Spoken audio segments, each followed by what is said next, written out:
Adolf Hitler ലോക ചരിത്രത്തിലെ ഏറ്റവും വിവാദവും ഭീകരവുമായ പേരുകളിൽ ഒന്നാണ്. 1889 ഏപ്രിൽ 20 ഓസ്ട്രേലിയയിൽ ജനിച്ച ഹിറ്റ്ലർ ചെറുപ്പത്തിൽ കലാകാരനാകണമെന്ന് സ്വപ്നം കണ്ടിരുന്നു.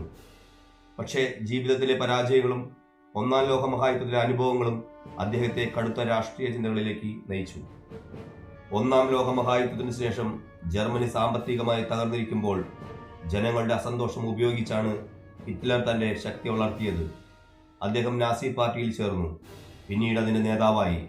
ശക്തമായ പ്രസംഗശൈലിയും അതിതീവ്ര ദേശീയതയും ഉപയോഗിച്ച് ജനങ്ങളെ സ്വാധീനിച്ച ഹിറ്റ്ലർ 1933 ജർമ്മനിയുടെ ചാൻസലറായി അധികാരത്തിലെത്തി. അധികാരം കൈവശപ്പെടുത്തിയ ശേഷം ഹിറ്റ്ലർ ഏകാധിപത്യ ഭരണത്തിലേക്ക് നീങ്ങി. മാധ്യമങ്ങളെയും രാഷ്ട്രീയ വിരുദ്ധരെയും തന്റെ നിയന്ത്രണത്തിലാക്കി. അദ്ദേഹത്തിന്റെ ഭരണകാലത്ത് ആര്യൻ വംശമെന്ന ആശയം ഉയർത്തിപ്പിടിക്കുകയും ജൂതർ ഉൾപ്പെടെയുള്ള നിരവധി വിഭാഗങ്ങൾക്കെതിരെ ക്രൂരമായ പീഡനങ്ങൾ നടത്തുകയും ചെയ്തു.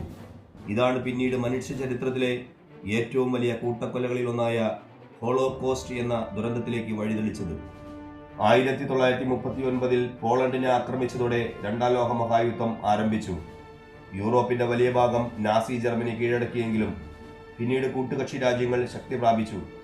1945 ജർമ്മനി പരാജയത്തിലേക്ക് നീങ്ങുമ്പോൾ ഹിറ്റ്ലർ ബെർലിനിലെ ബങ്കറിൽ ഒളിവിൽ കഴിയുകയായിരുന്നു. 1945 ഏപ്രിൽ 30 ഹിറ്റ്ലർ ആത്മഹത്യ ചെയ്തതോടെ ഒരു ഭീകര അധ്യായം അവസാനിച്ചു. ഹിറ്റ്ലറുടെ കഥ ലോകത്തിന് വലിയ പാഠമാണ്. അതിതീവ്ര ചിന്തകളും വിദ്വേഷ രാഷ്ട്രീയവും എത്ര വലിയ ദുരന്തങ്ങളിലേക്ക് നയിക്കാമെന്ന് നമ്മെ ഓർമ്മിപ്പിക്കുന്ന ചരിത്രം. മനുഷ്യാവകാശവും സമാധാനവും സംരക്ഷിക്കേണ്ടതിന്റെ പ്രാധാന്യം ഹിറ്റ്ലറുടെ ഭരണകാലം നമ്മെ വീണ്ടും വീണ്ടും ഓർമ്മിപ്പിക്കുന്നു. ഇതാണ് അഡോൾഫ് ഹിറ്റ്ലറുടെ ഉയർച്ചയും വീഴ്ചയും, ലോക ചരിത്രത്തെ ശാശ്വതമായി മാറ്റിമറിച്ച ഒരു ദുരന്ത കഥ.